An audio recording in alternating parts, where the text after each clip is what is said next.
ਦਰਸ਼ਕਾਂ ਦਾ programme frontline ਵਿੱਚ ਬਹੁਤ-ਬਹੁਤ ਸਵਾਗਤ। ਦੋਸਤੋ, ਅਸੀਂ ਹਰ 2 ਹਫ਼ਤੇ ਬਾਅਦ ਰੀਅਲ ਸਟੇਟ ਬਾਰੇ ਗੱਲਬਾਤ ਕਰਦੇ ਹਾਂ ਡਾਕਟਰ ਗੁਰਵਿੰਦਰ ਸਿੰਘ ਧਾਲੀਵਾਲ ਹੋਣਾ ਦੇ ਨਾਲ ਕਿ ਰੀਅਲ ਸਟੇਟ ਮਾਰਕੀਟ ਦੇ ਵਿੱਚ ਇਸ ਵੇਲੇ ਨਵਾਂ ਕੀ ਹੋ ਰਿਹਾ, ਅਪਡੇਟ ਕੀ ਹੈ, ਤੇ ਦੂਜਾ ਕੁਝ ਕੁ ਸਾਡੇ ਨੁਕਤੇ ਹੁੰਦੇ ਆ ਜਿਹੜੇ ਅਸੀਂ ਸਾਂਝੇ ਕਰਦੇ ਹਾਂ ਕਿਉਂਕਿ ਰੀਅਲ ਸਟੇਟ ਘਰ ਲੈਣੇ ਵੇਚਣੇ ਪ੍ਰੋਪਰਟੀ ਰੈਜ਼ੀਡੈਂਸ਼ੀਅਲ ਐਗਰੀਕਲਚਰਲਸ ਇਹ ਕਦੇ ਵੀ ਮੁੱਦਾ ਖਤਮ ਨਹੀਂ ਹੁੰਦਾ ਔਰ ਬਹੁਤ ਸਾਰੇ ਲੋਕ ਕੈਨੇਡਾ ਦੇ ਵਿੱਚ ਰਹਿਣ ਵਾਲੇ ਉਹਨਾਂ ਨੇ ਜਿਹੜੀ ਕਮਾਈ ਕੀਤੀ ਆ ਜਾਂ ਕੰਮ ਕੀਤੇ ਆ ਉਹਦੇ ਵਿੱਚੋਂ ਉਨਾ ਪੈਸਾ ਨਹੀਂ ਬਣਾਇਆ ਜਿੰਨਾ ਉਹਨਾਂ ਨੂੰ ਘਰ ਵੇਚਣ ਦੇ ਵਿੱਚੋਂ ਮਿਲਿਆ। ਕਿਸੇ ਨੇ ਇੱਕ ਘਰ ਲੈ ਲਿਆ ਮਿਲੀਅਨ ਦਾ, ਹੌਲੀ ਹੌਲੀ ਸਮਾਂ ਪਾ ਕੇ 5-7 ਸਾਲ ਬਾਅਦ ਉਹ 15 ਲੱਖ ਦਾ ਹੋ ਗਿਆ, 1.5 ਮਿਲੀਅਨ ਦਾ ਹੋ ਗਿਆ। ਉਹ ਜਿਹੜਾ 5 ਲੱਖ ਬਚ ਗਿਆ ਉਹ ਉੱਦਾਂ ਕਮਾਈ ਦੇ ਵਿੱਚੋਂ ਕਦੇ ਨਹੀਂ ਬਚਿਆ। ਇਸ ਕਰਕੇ ਇਹ ਬਹੁਤ ਭਖਦਾ ਮੁੱਦਾ ਵੀ ਹੈ, ਹਮੇਸ਼ਾ ਹੀ ਭਖਦਾ ਮੁੱਦਾ ਰਿਹਾ। ਇਸ ਵੇਲੇ ਰੀਅਲ ਸਟੇਟ ਮਾਰਕੀਟ ਦੀ ਹਾਲਤ ਕੀ ਹੈ ਇੱਥੇ ਸਾਡੇ ਆਲੇ ਦੁਆਲੇ ਫਰੇਜ਼ਰ ਵੈਲੀ ਦੇ ਵਿੱਚ, ਵੈਨਕੂਵਰ ਦੇ ਵਿੱਚ, ਇੱਥੇ ਜਿੱਥੇ ਅਸੀਂ ਗੱਲਬਾਤ ਕਰ ਰਹੇ ਹਾਂ, ਇਹਦੇ ਬਾਰੇ ਗੱਲਬਾਤ ਕਰਾਂਗੇ। ਦੂਜਾ ਇੱਕ ਅੱਜ ਖਾਸ ਅਸੀਂ ਗੱਲਬਾਤ ਇਹ ਕਰਨੀ ਹੈ ਕਿ ਕਈ ਵਾਰੀ ਘਰ ਵੇਚਣ ਵਾਲਾ ਮਲਟੀਪਲ ਆਫਰਸ ਲੈਣ ਦੇ ਲਈ ਆਪਣੀ ਕੀਮਤ ਕਾਫੀ ਘੱਟ ਰੱਖ ਦਿੰਦਾ, ਤੇ ਜਦੋਂ ਜਿਹੜਾ 1.5 ਮਿਲੀਅਨ ਦਾ ਘਰ ਆ ਉਹ 11 ਲੱਖ ਦਾ ਲੱਗਿਆ ਹੁੰਦਾ ਤਾਂ ਫਿਰ ਲੋਕ ਜ਼ਿਆਦਾ ਆਉਂਦੇ ਆ, ਆਫਰ ਜ਼ਿਆਦਾ ਆਉਂਦੀਆਂ। ਜਦੋਂ ਆਫਰ ਜ਼ਿਆਦਾ ਆਉਂਦੀਆਂ ਉਸ ਤੋਂ ਬਾਅਦ ਵੇਚਣਾ ਤਾਂ ਉਹਨੇ ਦਾ ਹੀ ਹੁੰਦਾ। ਕੀ ਇਹਦੇ ਲਈ ਕੋਈ ਕਾਨੂੰਨ ਹੈਗਾ? ਕੀ ਕੋਈ ਹੈਗਾ ਕਿ ਕਿੰਨਾ ਘੱਟ ਤੋਂ ਘੱਟ ਤੁਸੀਂ ਲਾ ਸਕਦੇ ਆ? ਜੇ ਜਾਇਜ਼ ਰੇਟ ਕੀ ਹੈ ਮਾਰਕੀਟ ਦੇ ਵਿੱਚ ਉਸ ਘਰ ਦਾ, ਇਹ ਗੱਲ ਕਿੱਦਾਂ ਤੈਅ ਹੋਊਗੀ, ਕਿੱਦਾਂ ਪਤਾ ਲੱਗੂਗੀ? ਦੂਜੀ ਗੱਲ, ਜਿਹੜਾ ਵੇਚ ਰਿਹਾ ਸੈਲਰ ਆ ਉਹਨੂੰ ਤਾਂ ਰਿਐਲਟਰ ਜਾ ਕੇ ਦੱਸਦਾ ਵੀ ਤੁਹਾਡਾ ਘਰ ਇੰਨੇ ਦਾ ਆ, ਉਹ ਕਿੱਦਾਂ ਲੱਭ ਸਕਦਾ? ਉਹਨੂੰ ਸਹੀ ਗਾਈਡ ਕਿੱਦਾਂ ਕੀਤਾ ਜਾ ਸਕਦਾ?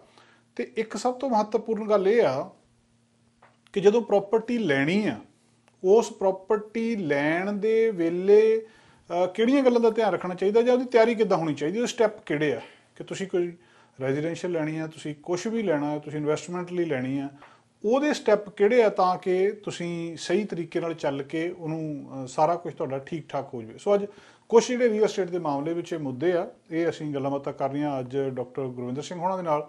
ਉਹ ਸਾਡੇ ਨਾਲ ਨੇ, ਉਹਨਾਂ ਨਾਲ ਗੱਲਬਾਤ ਕਰਦੇ ਹਾਂ। ਡਾਕਟਰ ਗੁਰਵਿੰਦਰ ਸਿੰਘ ਜੀ, ਬਹੁਤ ਬਹੁਤ ਸਵਾਗਤ ਹੈ ਜੀ। ਆਇਆਂ ਨੂੰ। ਸਤਿ ਸ਼੍ਰੀ ਅਕਾਲ ਜੀ। ਸਤਿ ਸ਼੍ਰੀ ਅਕਾਲ ਜੀ, ਬਹੁਤ ਸ਼ੁਕਰੀਆ ਜਸਕਰਨ ਜੀ ਤੇ ਸਮੂਹ ਦਰਸ਼ਕਾਂ ਦਾ ਹਾਰਦਿਕ ਧੰਨਵਾਦ ਜੀ। ਆਇਆਂ ਨੂੰ। ਸਭ ਤੋਂ ਪਹਿਲਾਂ ਇਹ ਦੱਸਿਓ ਜੀ, ਜਿਹੜਾ ਆਪਾਂ ਇਸ ਵੇਲੇ ਅਪਡੇਟ ਕੀ ਹੈ, ਕੀ ਚੱਲ ਰਿਹਾ ਰੀਅਲ ਸਟੇਟ ਮਾਰਕੀਟ ਦੇ ਵਿੱਚ ਇਸ ਵੇਲੇ, ਕੀ ਸਥਿਤੀ ਹੈ ਜੀ?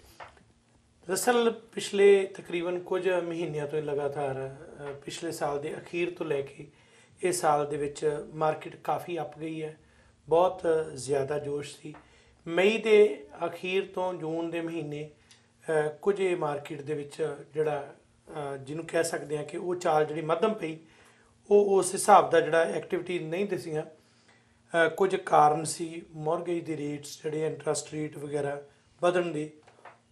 ਕੁਝ ਹੋਰ ਫੈਕਟਰ ਸੀ ਕਿ ਬਹੁਤ ਸਾਰੇ ਵੱਡੀ ਤਾਦਾਦ ਦੇ ਵਿੱਚ ਲੋਕ ਜਿਨ੍ਹਾਂ ਨੇ ਪਹਿਲਾਂ ਹੀ ਸਭ ਖਰੀਦੋ ਫਰੋਖਤ ਕਰ ਲਈ ਅਤੇ ਹੁਣ ਕੁਦਰਤੀ ਮਾਰਕੀਟ ਦੇ ਵਿੱਚੋਂ ਉਹਨਾਂ ਨੇ ਬਾਹਰ ਹੋਣ ਕਾਰਨ ਉਹ ਜਿਹੜੀ ਸਰਗਰਮੀ ਘਟੀ ਹੈ। ਪਰ ਹੁਣ ਫਿਰ ਜੁਲਾਈ ਦੇ ਵਿੱਚ ਇਹ ਸਰਗਰਮੀ ਫਿਰ ਦੇਖੀ ਗਈ, ਪਹਿਲਾਂ ਵਾਂਗ ਹੀ ਜਿਹੜਾ ਮਾਰਕੀਟ ਦੇ ਵਿੱਚ ਉਤਸ਼ਾਹ ਦੇਖਿਆ ਗਿਆ। ਸੋ ਹੁਣ ਇਸ ਸਮੇਂ ਨਵੀਆਂ ਲਿਸਟਿੰਗਸ ਆ ਰਹੀਆਂ ਨੇ ਕਾਫੀ ਤਾਦਾਦ ਦੇ ਵਿੱਚ। ਖਰੀਦਦਾਰ ਲਈ ਵੀ ਇੱਕ ਚੋਣ ਹੈ। ਹੁਣ ਪਿੱਛੇ ਜੇ ਲਿਸਟਿੰਗਸ ਘਟ ਗਈਆਂ ਸਨ, ਖਰੀਦਦਾਰ ਹੁਣ ਉਹਨਾਂ ਲਿਸਟਿੰਗ ਦੇ ਅਨੁਸਾਰ ਚੋਣ ਕਰ ਸਕਦਾ ਹੈ, ਆਪਣੀ ਜਿਹੜੀ ਤਿਆਰੀ ਕਰ ਸਕਦਾ ਹੈ। ਸੋ ਮੈਨੂੰ ਲੱਗਦਾ ਹੈ ਕਿ ਇੱਕ ਮਾਰਕੀਟ ਦੇ ਵਿੱਚ ਪੂਰੀ ਸਰਗਰਮੀ ਜਿਹੜੀ ਹੈ ਦੁਬਾਰਾ ਦੇਖਣ ਨੂੰ ਮਿਲੀ ਹੈ। ਕੀ ਲੱਗਦਾ ਜੀ ਹੁਣ ਕੀਮਤਾਂ, ਘਰਾਂ ਦੀ ਸੇਲ, ਸਾਰਾ ਕੁਝ ਆਉਣ ਵਾਲੇ ਮਹੀਨਿਆਂ ਦੇ ਵਿੱਚ ਵਧੂਗਾ?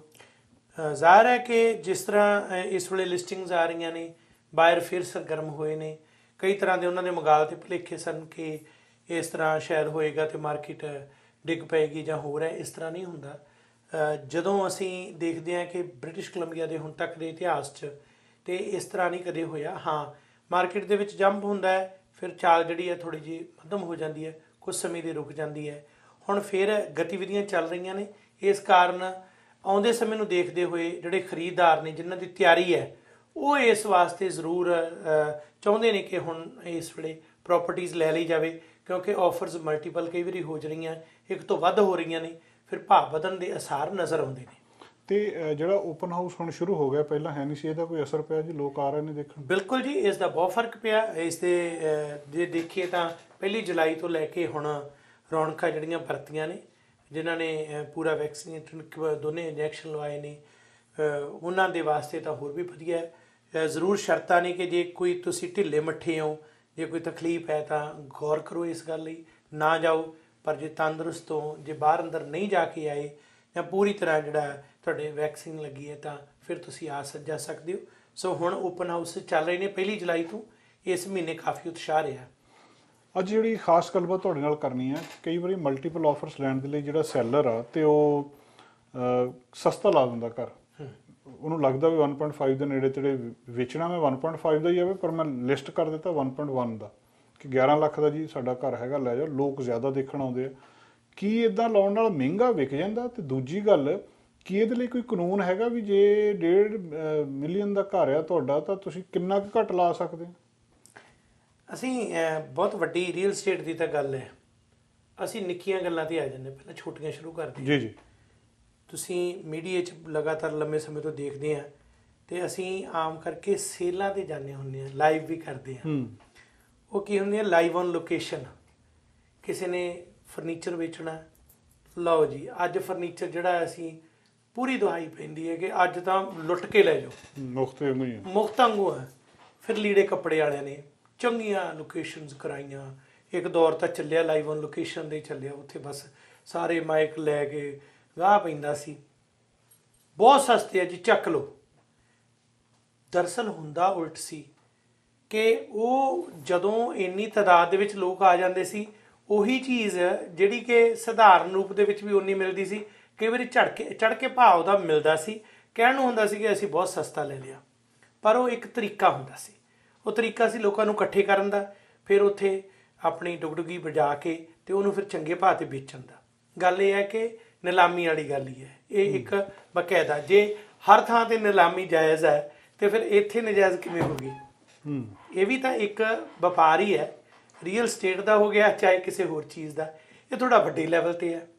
ਸੋ ਇਸ ਕਾਨੂੰਨ ਦੇ ਕਿਸੇ ਦੇ ਅਧੀਨ ਵੀ ਅਕੋਰਡਿੰਗ ਟੂ ਜਿਹੜਾ ਕੰਪੀਟੀਸ਼ਨ ਐਕਟ ਹੈ ਉਸ ਦੇ ਅਧੀਨ ਕਦੇ ਵੀ ਤੁਸੀਂ ਇਸ ਲਈ ਦੋਸ਼ੀ ਨਹੀਂ ਕਿ ਤੁਸੀਂ ਚੀਜ਼ ਵੇਚਣ ਲਈ ਉਹਦਾ ਭਾਅ ਘਟਾਤਾ ਤੇ ਬਹੁਤੇ ਲੋਕਾਂ ਨੂੰ ਇਕੱਠੇ ਕਰ ਲਿਆ। ਇਹ ਇੱਕ ਤਰੀਕਾ ਦਿੱਤਾ ਗਿਆ ਕਿ ਤੁਸੀਂ ਆਪਣੀ ਚੀਜ਼ ਦੀ ਮਸ਼ਹੂਰੀ ਕਰਨ ਲਈ ਇਹਨੂੰ ਵਰਤੋ, ਬਲਕਿ ਜੇ ਇਹਦੇ ਦੇ ਖਿਲਾਫ ਕੋਈ ਜਾਊਗਾ ਉਹ ਨਾ ਸਿਰਫ ਹਾਰੂਗਾ, ਉਹਨੂੰ ਇਫਜ਼ਾਨਾ ਵੀ ਦੇਣਾ ਪੈਣਾ। ਸੋ ਇਸ ਕਰਕੇ ਇਹ ਕੋਈ ਕਾਨੂੰਨ ਨਹੀਂ ਹੈ। ਹੁਣ ਆ ਜਾਂਦੀ ਹੈ ਨੈਤਿਕਤਾ ਦੀ ਗੱਲ, ਜਿਹੜੀ ਆਪਣੇ ਅਸੂਲ ਆ, ਜੇ ਅਸੀਂ ਉਸ ਮੁਤਾਬਕ ਦੇਖੀਏ। ਹੁਣ ਇੱਕ ਤੁਸੀਂ ਖੁਦ ਇਹ ਸੋਚਦੇ ਹੋ ਕਿ ਮੈਂ ਆਪਣਾ ਘਰ ਵੇਚਣਾ ਹੈ, ਤੁਹਾਡੀ ਇੱਛਾ ਇਹ ਹੋਣੀ ਹੈ ਕਿ ਮਾਰਕੀਟ ਦੇ ਅਨੁਸਾਰ ਮੈਨੂੰ ਕੀਮਤ ਦੱਸੀ ਜਾਏ, ਤੇ ਕੀਮਤ ਦੱਸਣੀ ਹੈ ਵੀ ਇਸ ਵੇਲੇ ਤੁਸੀਂ 12 ਲੱਖ ਦਾ ਘਰ ਵੇਚ ਸਕਦੇ ਹੋ। ਸੁਭਾਵਿਕ ਹੀ ਹੈ ਤੁਸੀਂ ਕਹੋਗੇ ਉਹ ਸਾਰਾ ਤਰੀਕਾ ਵਰਤੋ ਜੇ 50,000 ਹੋਰ ਉੱਪਰ ਆ ਜਾਣ। ਹਰੇਕ ਬੰਦਾ ਸੋਚਦਾ ਹੈ। ਤੇ ਉਸ ਲਈ ਤਰੀਕਾ ਜਦੋਂ ਉਹ ਸਾਰੇ ਡਿਸਕਸ ਹੁੰਦੇ ਨੇ ਕਿਵੇਂ ਆ ਸਕਦੇ, ਉਹਦੇ 'ਚ ਦੱਸਿਆ ਜਾਂਦਾ ਹੈ ਵੀ ਘਰ ਨੂੰ ਸਾਫ਼ ਸੁਥਰਾ ਕਰੋ, ਰੰਗ ਰੋਗਨ ਹੋਵੇ, ਸਾਰਾ ਕੁਝ ਚੰਗਾ ਦਿੱਖ ਹੋਵੇ। ਤੇ ਇੱਕ ਆਖਰੀ ਤਰੀਕਾ ਇਹ ਹੈ ਕਿ ਇਹਦਾ ਭਾਅ ਥੋੜਾ ਘੱਟ ਲਾ ਦਿਓ। ਜਦੋਂ ਨੂੰ ਪਤਾ ਲੱਗਦਾ ਵੇਚਣ ਵਾਲੇ ਨੂੰ ਅੱਛਾ ਭਾਅ ਘੱਟ ਲਾ ਕੇ ਬਾਹਲੇ ਹੋਣਗੇ, ਜ਼ਾਹਰ ਹੈ ਕਿ ਜਿੱਥੇ ਚੀਜ਼ ਸਸਤੀ ਹੈ ਮੁੱਤ ਦੀ ਤਾਂ ਜ਼ਹਿਰ ਚੱਕਣ ਨੂੰ ਵੀ ਤਿਆਰ ਨੇ ਲੋਕ। ਸਸਤੀ ਚੀਜ਼ ਹੈ ਤਾਂ ਭੱਜਣਗੇ ਵੀ ਉਸੇ ਹੀ ਏਰੀਏ ਦੇ ਵਿੱਚ ਇੱਕ ਪ੍ਰਾਪਰਟੀ ਜਿਹੜੀ ਹੈ 2 ਲੱਖ ਉੱਪਰ ਲੱਗੀ ਹੈ, ਦੂਜੀ ਸਸਤੀ ਹੈ, ਸਾਰੇ ਉੱਥੇ ਆਉਣਗੇ। ਜਿਹੜੇ ਸੋਚਦੇ ਸੀ ਅਸੀਂ ਨਹੀਂ ਵੀ ਲੈ ਸਕਦੇ ਉਹ ਵੀ ਕਹਿੰਦੇ ਚਲ ਗੇੜਾ ਮਾਰ ਆਵਾਂਗੇ, ਉੱਥੇ ਉਹਦਾ ਉਤਸ਼ਾਹ ਬਣਦਾ। ਫਿਰ ਉਹ ਸੈਲਰ ਕਹਿੰਦਾ ਜੇ ਲਾਉਣਾ ਹੀ ਹੈ ਤਾਂ ਫਿਰ ਹੋਰ ਲੱਖ ਘੱਟ ਲਾ ਦੇ, ਚੰਗਾ ਹੀ ਤਮਾਸ਼ਾ ਦੇਖ ਲਈਏ। ਇਸ ਤਰ੍ਹਾਂ ਕਈ ਵਾਰੀ ਆਫਰਸ ਬੜੀਆਂ ਆਉਂਦੀਆਂ। ਪਿਛਲੇ ਸਾਲ ਵੀ ਆਪਾਂ ਜ਼ਿਕਰ ਕੀਤਾ ਸੀ ਕਿ 64-65 ਆਫਰਸ ਆ ਗਈਆਂ ਇੱਕ ਪ੍ਰਾਪਰਟੀ ਤੇ। ਕਈਆਂ ਨੇ ਉਸ ਤੇ ਟਾਕ ਸ਼ੋ ਸ਼ੁਰੂ ਕਰ ਦਿੱਤੇ। ਦੇਖੋ ਜੀ ਲੋਕਾਂ ਨੂੰ ਕੀ ਹੋ ਗਿਆ, ਰੈਲਟਰਾਂ ਨੂੰ ਕੀ ਹੋ ਗਿਆ, ਵੇਚਣ ਵਾਲਿਆਂ ਨੂੰ ਕੀ ਹੋ ਗਿਆ, ਐਵੇਂ ਗਲਤ ਪਾਸੇ ਚੱਲ ਪਏ। ਨਹੀਂ, ਉਹ ਪ੍ਰਾਪਰਟੀ ਜਿਹੜੀ ਪਹਿਲਾਂ ਜਿਸ ਕੀਮਤ ਦੀ ਸੀ ਉਹਨੇ ਥੱਲੇ ਲਾ ਕੇ ਲੋਕਾਂ ਦੇ ਅੰਦਰ ਇੱਕ ਉਤਸ਼ਾਹ ਪੈਦਾ ਕਰਨਾ ਸੀ। ਹੁਣ ਇੱਥੇ ਪਰਖ ਕਿਹਦੀ ਹੋਣੀ ਹੈ? ਜ਼ਿੰਮੇਵਾਰੀ ਆਉਂਦੀ ਹੈ ਜਿਹਨੇ ਘਰ ਲੈ ਕੇ ਦੇਣਾ, ਖਰੀਦਦਾਰ ਦਾ ਏਜੰਟ, ਉਹ ਰੈਲਟਰ ਕਿੰਨਾ ਕੁ ਸੁਲਝਿਆ ਹੋਇਆ। ਜੇ ਉਹ ਕਹਿੰਦਾ ਵੀ ਇਹ ਤਾਂ ਜੀ 9,99,000 ਨੂੰ ਲੱਗਿਆ ਤੇ ਬਾਇਰ ਨੇ ਸੁਭਾਵਿਕ ਹੀ ਹੈ ਕਹਿਣਾ ਖਰੀਦਦਾਰ ਨੇ ਫਿਰ ਇੰਨੇ ਕੁ ਦੀ ਆਫਰ ਭਰ ਦੇ, ਹੋਰ ਕੀ ਹੈ। ਹੁਣ ਉਹਨੂੰ ਦੱਸਣਾ ਪੈਣਾ ਨਹੀਂ ਇਹ ਮਾਰਕੀਟ ਜਿਹੜੀ ਹੈ ਇੱਥੇ ਆਹ ਕੰਪੈਰੇਬਲ ਇੰਨੇ ਪਏ ਨੇ, ਇਹਨਾਂ ਦੀ ਤੁਲਨਾ ਕਰਕੇ ਪਤਾ ਲੱਗਦਾ ਇੱਥੇ 12 ਲੱਖ ਦਾ ਵਿਕਿਆ। ਭਾਈ ਸਾਹਿਬ ਇਸ ਗੱਲ ਨੂੰ ਭੁੱਲ ਜਾਓ ਕਿ ਲੱਗਿਆ ਕਿੰਨੇ ਦਾ। ਇਹ ਗੱਲ ਦੇਖੋ ਕਿ ਇਸ ਏਰੀਏ ਦੇ ਵਿੱਚ ਵਿਕਦਾ ਕਿੰਨੇ ਕਾ। ਜੇ ਉਹ ਦੱਸਣ ਦੇ ਵਿੱਚ ਸਮਝਦਾਰੀ ਦੇ ਨਾਲ ਆਪਣੀ ਗੱਲ ਨੂੰ ਪੇਸ਼ ਕਰ ਲੈਂਦਾ ਤਾਂ ਕਾਮਯਾਬੀ ਹੈ। ਜੇ ਪ੍ਰਾਪਰਟੀ ਨਹੀਂ ਮਿਲਦੀ ਬਾਅਦ 'ਚ ਉਹ ਬਾਇਰ ਖਰੀਦਦਾਰ ਇਤਰਾਜ਼ ਕਰਦਾ ਤੇ ਉਹ ਬੰਦਾ ਜ਼ਿੰਮੇਵਾਰ ਹੈ। ਹੁਣ ਉਸ ਨੂੰ ਕੈਲਕੂਲੇਸ਼ਨ ਕਰਕੇ ਦੱਸਣਾ ਪੈਣਾ ਵੀ ਇਸ ਭਾਅ ਦੇ ਉੱਪਰ ਇਸ ਪ੍ਰਾਪਰਟੀ ਦੀ ਕੀਮਤ ਤੈਅ ਨਹੀਂ ਹੋਣੀ, ਤੈਅ ਉਹੀ ਹੋਣੀ ਹੈ ਜਿਹੜੀ ਮਾਰਕੀਟ ਵੈਲਿਊ ਹੈ। ਮਾਰਕੀਟ ਵੈਲਿਊ ਦੇ ਮੁਤਾਬਕ ਹੀ ਇਹ ਵਿਕਣੀ ਹੈ। ਇਸ ਗੱਲ ਨੂੰ ਦੇਖ ਕੇ ਕਿ ਭਾਅ ਘੱਟ ਲੱਗਿਆ, ਇਸ ਭੁਲੇਖੇ ਦਾ ਸ਼ਿਕਾਰ ਹੋ ਜਾਣਾ ਕਿ ਚੀਜ਼ ਸਸਤੀ ਮਿਲ ਜਾਏਗੀ, ਇਹ ਹਰਗਿਜ਼ ਨਹੀਂ ਹੁੰਦਾ। ਇੱਕ ਤਰੀਕਾ ਹੈ, ਸੈਲਰ ਨੇ ਉਹ ਵੇਚਣਾ ਹੈ, ਜਿਹੜਾ ਲਿਸਟਿੰਗ ਏਜੰਟ ਹੈ ਉਸ ਨੇ ਸੈਲਰ ਦੀ ਗੱਲ ਮੰਨਣੀ ਹੈ। ਇਸ ਦੇ ਵਿੱਚ ਕੋਈ ਕਾਨੂੰਨ ਦੀ ਉਲੰਘਣਾ ਨਹੀਂ ਹੈ। ਇਹ ਇੱਕ ਨੁਕਤਾ ਹੈ ਕਿਸੇ ਚੀਜ਼ ਨੂੰ ਮਸ਼ਹੂਰ ਕਰਕੇ ਉਸ ਦਾ ਮੁੱਲ ਲੈਣ ਦਾ। ਜਿਹੜਾ ਵੇਚਣ ਵਾਲੇ ਦਾ ਰੀਅਲਟਰ ਆ ਉਹ ਇਹ ਗੱਲ ਦੱਸ ਸਕਦਾ, ਇਹ ਉਹਦਾ ਤਰੀਕਾ ਹੀ ਹੈ ਜਾਂ ਕਿ ਕਈ ਵਾਰੀ ਜਿਹੜਾ ਹੁਣ ਮਤਲਬ ਆਮ ਬੰਦਾ ਜਦੋਂ ਦੇਖ ਰਿਹਾ ਇਹ ਸਾਰੇ ਕੁਝ ਨੂੰ, ਉਹਨੂੰ ਸਹੀ ਕੀਮਤ ਦਾ ਕਿੱਦਾਂ ਪਤਾ ਲੱਗੇ? ਉਹਦੇ ਕੋਲੇ ਕੋਈ ਟੂਲ ਹੈਗਾ ਕਿ ਉਹਨੂੰ ਫੇਰ ਆਪਣੇ ਰੀਅਲਟਰ ਦੇ ਉੱਤੇ ਹੀ ਡਿਪੈਂਡ ਕਰਨਾ ਪਊਗਾ? ਬਹੁਤ ਤਰੀਕੇ ਨੇ ਜੀ। ਪਹਿਲੀ ਗੱਲ ਤਾਂ ਇਹ ਹੈ ਕਿ ਪਿਛਲੀਆਂ ਜਿਹੜੀਆਂ ਉਸ 1-2 ਮਹੀਨੇ 'ਚ ਉਸ ਏਰੀਏ ਦੇ ਵਿੱਚ ਇਲਾਕੇ 'ਚ ਸੇਲਸ ਹੋਈਆਂ, ਉਹ ਜਿਹੜਾ ਏਜੰਟ ਹੈ ਜਿਸਨੇ ਰੀਅਲਟਰ ਨੇ ਆਫਰ ਲਿਖਣੀ ਹੈ, ਉਹ ਸੇਲਸ ਰਿਪਰੈਜ਼ੈਂਟੇਟਿਵ ਉਹ ਉਸ ਨੂੰ ਪੇਸ਼ ਕਰੇ ਕਿ ਆਹ 10 ਘਰ ਆ, 5 ਘਰ ਆ, ਇਲਾਕੇ 'ਚ ਵਿਕੇ ਨਹੀਂ ਨੇ। ਖਰੀਦਦਾਰ ਉਹਨਾਂ ਨੂੰ ਦੇਖੇ, ਉਦੋਂ ਬਾਅਦ ਇਹ ਦੱਸੇ ਵੀ ਉਹਨਾਂ ਦੇ ਕਮਰੇ ਇੰਨੇ ਸਨ, ਲਾਟ ਸਾਈਜ਼ ਇੰਨਾ ਸੀ, 2 ਸਟੋਰੀ ਸੀ, 3 ਸਟੋਰੀ ਸੀ, ਜਾਂ ਰੈਂਚਰ ਸੀ, ਬੇਸਮੈਂਟ ਸੀ, ਕਿਵੇਂ ਆ। ਉਹ ਸਾਰੀ ਤੁਲਨਾ ਕਰਕੇ ਫਿਰ ਦੱਸੇ ਕਿ ਹੁਣ ਉਸ ਸਮੇਂ ਤੋਂ ਲੈ ਕੇ ਹੁਣ ਤੱਕ ਮਾਰਕੀਟ ਦੇ ਵਿੱਚ ਫਰਕ ਕਿੰਨਾ ਕੁ ਪਿਆ, ਮਾਰਕੀਟ ਉੱਪਰ ਨੂੰ ਗਈ ਹੈ ਕਿ ਉੱਥੇ ਖੜੀ ਹੈ ਜਾਂ ਥੱਲੇ ਨੂੰ ਆਈ ਹੈ। ਸਾਰੀ ਜਿਹੜੀ ਹੈ ਬਕਾਇਦਾ ਇੱਕ ਵਿਸ਼ਲੇਸ਼ਣ ਹੈ, ਉਹ ਕਰਕੇ ਜਦੋਂ ਟੇਬਲ 'ਤੇ ਰੱਖ ਦਿੰਦਾ ਪਤਾ ਲੱਗ ਜਾਂਦਾ। ਇਸ ਕਰਕੇ ਵੇਚਣ ਵਾਲਾ ਜਿਹੜਾ ਰੀਅਲਟਰ ਹੈ ਉਸ ਦੀ ਜ਼ਿੰਮੇਵਾਰੀ, ਖਰੀਦਣ ਵਾਲੇ ਦੀ ਜਿਹੜੀ ਜ਼ਿੰਮੇਵਾਰੀ ਇਸ ਤਰ੍ਹਾਂ ਦੀ ਬਣਦੀ ਹੈ। ਵੇਚਣ ਵਾਲੇ ਨੇ ਕੀ ਕਰਨਾ? ਵੇਚਣ ਵਾਲੇ ਦੇ ਕੋਲ ਇੱਕੋ ਹੀ ਨੁਕਤਾ ਹੈ ਕਿ ਉਸ ਪ੍ਰਾਪਰਟੀ ਨੂੰ ਕਿੰਨੇ ਵਧੀਆ ਢੰਗ ਨਾਲ ਐਡਵਰਟਾਈਜ਼ ਕਰ ਸਕਦਾ, ਕਿੰਨੇ ਕਲਾਇੰਟਸ ਨੂੰ ਖਿੱਚ ਸਕਦਾ, ਕਿੰਨੀਆਂ ਉਹਦੀਆਂ ਮਸ਼ਹੂਰੀਆਂ ਕਰ ਸਕਦਾ, ਕਿਹੜੀ ਤਰੀਕੇ ਨਾਲ ਉਹ ਇਹ ਕਹਿ ਸਕਦਾ ਕਿ ਮੇਰੀ ਇਹ ਪ੍ਰਾਪਰਟੀ ਚੰਗੇ ਭਾਅ 'ਤੇ ਵਿਕੇ। ਹੁਣ ਇਸ ਗੱਲ ਦੇ ਵਿੱਚ ਕੋਈ ਦੋ ਰਾਮਾ ਨਹੀਂ ਕਿ ਕਈ ਘਰ ਜਿਹੜੇ ਆ ਚੰਗੀ ਤਰ੍ਹਾਂ ਸਾਫ਼ ਸੁਥਰੇ ਵਧੀਆ ਢੰਗ ਨਾਲ ਹੁੰਦੇ ਆ, ਉਹ ਲੱਖ ਡਾਲਰ ਉੱਪਰ ਮਿਲ ਜਾਂਦੇ ਆ, ਵਿਕ ਜਾਂਦੇ ਆ। ਕਈ ਘਰ ਰੈਨੋਵੇਸ਼ਨ, ਜਦੋਂ ਰੀਅਲਟਰ ਕਹਿੰਦਾ ਭਾਈ ਇਹਨੂੰ ਰੈਨੋਵੇਟ ਥੋੜ੍ਹਾ ਜਿਹਾ ਕਰਾ ਦੇ, ਮੂੰਹ ਮੱਥਾ ਸਵਾਰ ਦੇ, ਲਾਈਟਾਂ ਲੂਟਾਂ ਚੰਗੀਆਂ, ਚਾਨਣ ਹੋਵੇ, ਪਰਦੇ ਪੁਰਦੇ ਸੋਹਣੇ ਲਾ ਦੇ, ਫੋਟੋਆਂ ਲਾ ਦੇ, ਕੰਧਾਂ ਸਾਫ਼ ਕਰ ਦੇ। ਜੇ ਅਗਲਾ ਬੰਦਾ ਸੁਣਦਾ ਹੀ ਨਹੀਂ ਤੇ ਫਿਰ ਪੈਸੇ ਘੱਟ ਮਿਲਦੇ ਆ ਤੇ ਫਿਰ ਕਸੂਰ ਉਹਦਾ ਨਹੀਂ ਹੈ, ਜਿਹੜਾ ਦੱਸਣ ਵਾਲਾ ਉਹਨੇ ਦੱਸ ਦੇਣਾ ਗਾ। ਉਹਨੇ ਉਹਨਾਂ 'ਚੋਂ ਇੱਕ ਨੁਕਤਾ ਇਹ ਹੈ ਕਿ ਤੁਸੀਂ ਭਾਅ ਵਾਲਾ ਉੱਤੇ ਨਾ ਲਾਓ। ਵੈਸੇ ਵੀ ਕਈ ਵਾਰ ਨਾ ਜਦੋਂ ਤੁਸੀਂ ਲਿਸਟਿੰਗ ਵਾਸਤੇ ਜਾਂਦੇ ਹੋ, ਤੁਸੀਂ ਜੇ ਤੁਹਾਨੂੰ ਸੈਲਰ ਦੀ ਮੰਨਣੀ ਪੈਂਦੀ ਹੈ, ਤੁਸੀਂ ਕਹਿੰਦੇ ਹੋ ਵੀ ਘੱਟ ਭਾਅ 'ਤੇ ਇੰਨੇ ਕਿਤੇ ਲਾ ਦੇ, ਉਹ ਕਹਿੰਦਾ ਨਹੀਂ ਮੈਂ ਤਾਂ ਇਦੋਂ ਵੀ ਉੱਤੇ ਵੇਚਣਾ, ਮੈਂ ਇਸ ਤਰ੍ਹਾਂ ਹੀ ਲਾਉਣਾ, ਤੂੰ ਨਹੀਂ ਤਾਂ ਹੋਰ ਬਹੁਤ ਆ। ਵੀ ਠੀਕ ਹੈ ਵੀ ਫਿਰ ਤੇਰੀ ਮਰਜ਼ੀ ਹੈ। ਫਿਰ ਪ੍ਰਾਪਰਟੀ ਮਾਰਕੀਟ 'ਚ ਅੜ ਵੀ ਜਾਂਦੀ ਹੈ। ਸੋ ਅੜਨ ਦੀ ਥਾਂ 'ਤੇ ਅੱਜ ਕੱਲ੍ਹ ਤਰੀਕਾ ਇਹੀ ਚੱਲ ਰਿਹਾ ਵੀ ਥੱਲੇ ਲਾਓ, ਛੇਤੀ ਵੇਚੋ, ਦਿਮਾਗ ਫਰੀ ਹੋਵੇ। ਕੋਵਿਡ ਦੇ ਮਾਹੌਲ ਦੇ ਵਿੱਚ ਤਾਂ ਬਹੁਤ ਚੱਲਿਆ ਕਿ ਜੀ ਐਵੇਂ ਨਿੱਤ ਆ ਕੇ ਕੋਈ ਲੋਕ ਜਿਸ ਤਰ੍ਹਾਂ ਦੀ ਤੰਗ ਪਰੇਸ਼ਾਨੀ ਹੋਵੇ, ਕੋਈ ਮੁਸ਼ਕਿਲ ਹੋਵੇ, 2 ਦਿਨ ਲਾਓ, ਸ਼ਨੀਵਾਰ ਐਤਵਾਰ ਨੂੰ ਓਪਨ ਹਾਊਸ ਲਾਓ, ਮੰਡੇ ਟਿਊਜ਼ਡੇ ਨੂੰ ਆਫਰ ਲਓ ਅਤੇ ਕਹਾਣੀ ਨਿਬੜੇ। ਕਿੰਨਾ ਕੁ ਫਰਕ ਪੈਂਦਾ ਜੀ ਜੇ ਜਿਹੜੀ ਨਾਰਮਲ ਉੱਥੇ ਦਾ ਪ੍ਰਾਈਸ ਹੈਗਾ ਉਹਦੇ ਨਾਲੋਂ ਤੁਸੀਂ ਜ਼ਿਆਦਾ ਘੱਟ ਲਾਈ ਹੋਵੇ? ਕੀ ਇਹ ਤਰੀਕਾ ਚੱਲਦਾ, ਲੋਕ ਆਉਂਦੇ ਆ ਜ਼ਿਆਦਾ ਅਤੇ ਉਹ ਪ੍ਰਾਪਰਟੀ ਜਲਦੀ ਵਿਕਦੀ ਹੈ ਜਿਹੜੀ ਉਹਦੀ ਨਾਰਮਲ ਵੈਲਿਊ ਤੋਂ ਘੱਟ ਲਾਈ ਹੋਵੇ? ਬਹੁਤ ਜ਼ਿਆਦਾ ਚੱਲਦਾ ਜੀ। ਇਹ ਤਰੀਕਾ ਇੰਨਾ ਕੁ ਕਾਰਗਰ ਸਾਬਤ ਹੋਇਆ ਕਿ ਹੌਲੀ ਹੌਲੀ ਲੋਕ ਇਸ ਸਿਲਸਿਲੇ 'ਚ ਪੈ ਗਏ, ਪਰ ਉਹਦੇ ਲਈ ਤਿਆਰੀ ਜ਼ਰੂਰ ਹੋਣੀ ਚਾਹੀਦੀ ਹੈ। ਕਈ ਵਾਰ ਕੰਮ ਇਹ ਵੀ ਹੋ ਜਾਂਦਾ ਕਿ ਘਰ ਦੀ ਸ਼ਕਲ ਸੂਰਤ ਵੀ ਦੇਖਣੀ ਪੈਂਦੀ ਹੈ, ਉਹਦੀ ਹਾਲਤ ਵਜ੍ਹਾ ਵੀ ਦੇਖਣੀ ਪੈਂਦੀ ਹੈ ਕਿ ਉਨੇ ਕੁ ਹਿਸਾਬ ਨਾਲ ਚੱਲ ਜੂ। ਕਈ ਗਲਤੀ ਵੀ ਕਰ ਲੈਂਦੇ ਨੇ ਜਿਹੜੇ ਅਨਾੜੀ ਕਿਸਮ ਦੇ ਨੇ, ਜਾਂ ਜਿਹੜੇ ਉਸ ਪ੍ਰਾਪਰਟੀ ਨੂੰ ਲਿਸਟ ਕਰਕੇ ਹੱਦੋਂ ਵੱਧ ਥੱਲੇ ਕਰਦੇ ਨੇ ਵੀ ਏਡਾ ਵੱਡਾ ਜੰਪ ਵੱਜੂ। ਜੰਪ ਵੱਜਦਾ ਤਾਂ ਹੈ, ਹਿਸਾਬ ਨਾਲ ਵੱਜਦਾ। ਜਾਂ ਤਾਂ ਚੀਜ਼ ਹੋਵੇ ਅੱਗੇ ਵੈਲਿਊਏਬਲ ਹੀ ਨਹੀਂ ਹੋਵੇ, ਉਹਦੀ ਮੁੱਲਵਾਨ ਚੀਜ਼ ਹੋਵੇ। ਬਹੁਤੀ ਚੀਜ਼ ਨੂੰ ਥੱਲੇ ਪ੍ਰਾਈਸ ਹੱਦੋਂ ਵੱਧ ਸੁੱਟ ਕੇ ਕਈ ਵਾਰ ਨੁਕਸਾਨ ਵੀ ਹੋ ਜਾਂਦਾ। ਹਿਸਾਬ ਜਿਹਨਾਂ ਨੂੰ ਹੋਣਾ ਚਾਹੀਦਾ। ਮੈਂ ਇਹੀ ਮਸ਼ਵਰਾ ਦਿੰਦਾ ਹੁੰਦਾ ਕਿ ਇਸ ਖੇਡ ਦੇ ਵਿੱਚ ਬਹੁਤਾ ਨਾ ਖੇਡਿਆ ਜਾਏ।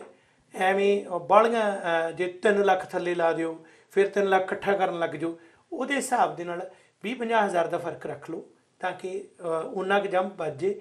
ਪਰ ਬਹੁਤਾ ਵੱਡਾ ਰਿਸਕ ਲੈਣਾ, ਕਈ ਵਾਰ ਪ੍ਰਾਪਰਟੀ ਖਰਾਬ ਕਰ ਲੈਣਾ ਵੀ ਹੁੰਦਾ। ਅੱਛਾ, ਤੁਸੀਂ ਇੱਕ ਸ਼ਬਦ ਵਰਤਿਆ ਕਿ ਪ੍ਰਾਪਰਟੀ ਅੜ ਜਾਂਦੀ ਆ ਜਾਂ ਪ੍ਰਾਪਰਟੀ ਖਰਾਬ ਕਰ ਲੈਣਾ, ਇਹਦਾ ਕੀ ਮਤਲਬ ਹੁੰਦਾ ਜੀ? ਬਹੁਤ ਲੰਮਾ ਸਮਾਂ ਲਿਸਟਿੰਗ ਤੇ ਪ੍ਰਾਪਰਟੀ ਹੈ, ਉਹਦਾ ਮਾੜਾ ਅਸਰ ਪੈਂਦਾ? ਬਿਲਕੁਲ ਜੀ। ਮਾਰਕੀਟ 'ਚ ਵਿਕ ਨਹੀਂ ਰਹੀ। ਕਿਉਂਕਿ ਉਹ ਭਾਅ ਹੀ ਇੰਨਾ ਉੱਤੇ ਲਵਾ ਦਿੱਤਾ। ਜਦੋਂ ਸੈਲਰ ਨੂੰ ਵੇਚਣ ਵਾਲੇ ਨੂੰ ਬੰਦੇ ਨੇ ਇਹ ਕਿਹਾ ਵੀ ਇਹਦਾ ਭਾਅ ਥੋੜ੍ਹਾ ਹਿਸਾਬ ਨਾਲ ਰੱਖੋ, ਉਸ ਵੇਲੇ ਉੱਪਰ ਲਾ ਦਿੱਤਾ। ਫਿਰ ਪ੍ਰਾਪਰਟੀ 'ਤੇ ਮਿਹਨਤ ਨਹੀਂ ਕੀਤੀ, ਸਫਾਈ ਨਹੀਂ ਕੀਤੀ। ਸੋ ਜਦੋਂ ਵੇਚਣੀ ਵੀ ਹੈ ਉਦੋਂ ਵੀ ਪੂਰੀ ਤਿਆਰੀ ਚਾਹੀਦੀ ਹੈ, ਜਦੋਂ ਖਰੀਦਣੀ ਹੈ, ਜਿਹਨੇ ਖਰੀਦਣੀ ਹੈ ਉਹਨੂੰ ਵੀ ਤਿਆਰੀ ਕਈ ਮਹੀਨਿਆਂ ਦੀ ਚਾਹੀਦੀ ਹੈ। ਇੱਕ ਇਹ ਜਦੋਂ ਕਿਸੇ ਨੇ ਇੱਕ ਪ੍ਰਾਪਰਟੀ ਲੈਣੀ ਹੈ, ਜਿਹੜਾ ਦੂਜਾ ਸਾਡਾ ਅੱਜ ਦਾ ਮੁੱਦਾ ਆ ਤਿਆਰੀ ਉਹਦੇ ਲਈ ਕਿੱਦਾਂ ਦੀ ਚਾਹੀਦੀ ਜਾਂ ਉਹਨੂੰ ਕੀ ਪ੍ਰੈਪਰੇਸ਼ਨ ਕਰਨੀ ਚਾਹੀਦੀ ਹੈ, ਕਿੰਨਾ ਕੁ ਉਹਨੂੰ ਗਿਆਨ ਹੋਣਾ ਚਾਹੀਦਾ, ਉਹਨੂੰ ਨੌਲੇਜ ਹੋਣੀ ਚਾਹੀਦੀ ਹੈ ਇਹਨਾਂ ਚੀਜ਼ਾਂ ਬਾਰੇ, ਕੀ ਉਹ ਪਤਾ ਕਰੇ ਜਾਂ ਉਹ ਸਾਰਾ ਕੁਝ ਰਿਐਲਟਰ ਦੇ ਉੱਤੇ ਸਿੱਟ ਦੇ? ਨਹੀਂ ਜੀ, ਤੁਸੀਂ ਦੇਖੋ ਕਿ ਜੇਕਰ ਆਪਾਂ ਕਿਤੇ ਕੋਈ ਮਾੜੀ ਮੋਟੀ ਚੀਜ਼ ਖਰੀਦਣੀ ਹੋਵੇ ਉਹਦੇ ਵਾਸਤੇ ਵੀ ਪਹਿਲਾਂ ਦੇਖਦੇ ਹਾਂ ਕਿ ਇਹ ਚੀਜ਼ ਮੇਰੇ ਲਈ, ਮੈਂ ਅੱਜ ਇੱਕ ਫਰਨੀਚਰ ਹੀ ਛੋਟਾ ਜਿਹਾ ਲਿਆਉਣਾ ਤੇ ਇਹਦੀ ਲੋੜ ਹੈ, ਪੈਸੇ ਹਨ, ਟਿਕਾਉਣਾ ਕਿੱਥੇ ਹੈ, ਕਿੱਥੋਂ ਕੁ ਤੱਕ ਜਾ ਸਕਦਾ। ਪੰਜਾਬੀ 'ਚ ਮੁਹਾਵਰਾ ਚਾਦਰ ਦੇਖ ਕੇ ਪੈਰ ਪਸਾਰਨਾ ਬਹੁਤ ਜ਼ਰੂਰੀ ਹੈ। ਸੋ ਜੇ ਮਨ ਦੇ ਵਿੱਚ ਖਿਆਲ ਆਇਆ ਕਿ ਮੈਂ ਬੇਸਮੈਂਟ 'ਚੋਂ ਉੱਠ ਕੇ ਆਪਣੀ ਪ੍ਰਾਪਰਟੀ ਖਰੀਦਣੀ ਹੈ ਤਾਂ ਉਸ ਵੇਲੇ ਪਹਿਲਾ ਕੰਮ ਇਹ ਕਰੋ ਕਿ ਦੇਖੋ ਪਰਿਵਾਰ ਦੇ ਮੈਂਬਰ ਜਿਨ੍ਹਾਂ ਦੀ ਇਨਕਮ ਹੈ ਕਿ ਕਿੰਨੀ ਕੁ ਹੈ। ਉਹ ਇਨਕਮ ਦੇ ਵਾਸਤੇ 2 ਸਾਲ ਦੇ ਪਿਛਲੇ ਦੇ ਜਿਹੜੇ ਤੁਸੀਂ ਪੇਪਰ ਸਬਮਿਟ ਕਰਾਏ ਆ, ਟੈਕਸ ਭਰਿਆ, ਉਹਦੇ ਦੇਖੋ ਕਿੱਥੋਂ ਤੱਕ ਟੈਕਸ ਭਰਿਆ ਗਿਆ। ਫਿਰ ਕੋਈ ਮੌਰਗੇਜ ਵਾਲਾ ਸੁਲਝਿਆ ਵਿਅਕਤੀ ਲੱਭੋ, ਉਹਦੇ ਨਾਲ ਬੈਠ ਕੇ ਗੱਲਬਾਤ ਕਰੋ ਕਿ ਹਾਂ ਬਈ ਤੂੰ ਮੌਰਗੇਜ ਕਿੱਥੋਂ ਤਾਈਂ ਮੁਨਾਸਬ ਸਮਝਦਾ ਕਿ ਹੋ ਸਕਦੀ ਹੈ। ਉਹ ਅਪਰੂਵਲ ਨਹੀਂ ਹੁੰਦੀ, ਉਹ ਇੱਕ ਕੈਲਕੂਲੇਸ਼ਨ ਹੁੰਦੀ ਹੈ ਜਾਂ ਕਿ ਗਿਣਤੀ ਮਿਣਤੀ। ਉਹ ਫਿਰ ਆਪਾਂ ਨੂੰ ਦੱਸੇਗਾ ਕਿ ਤੁਸੀਂ 8 ਲੱਖ 10 ਲੱਖ ਤੱਕ ਜਾ ਸਕਦੇ ਹੋ। ਫਿਰ ਡਾਊਨ ਪੇਮੈਂਟ, ਫਿਰ ਇਹ ਦੇਖਣਾ ਕਿ ਸਾਡੇ ਖਜ਼ਾਨੇ 'ਚ ਪੈਸੇ ਕਿੰਨੇ ਕੁ ਪਏ ਆ, ਕਿ 20% ਹੈ ਅਸੀਂ ਉਹਨੇ ਨਾਲ ਅਪਰੂਵ ਹੁੰਨੇ ਆ, 10% ਹੈ ਜਾਂ ਘੱਟ ਨਾਲ ਹੁੰਨੇ ਆ, ਉਹ ਫਿਰ ਉਹ ਵੀ ਦੇਖਣਾ ਪੈਣਾ।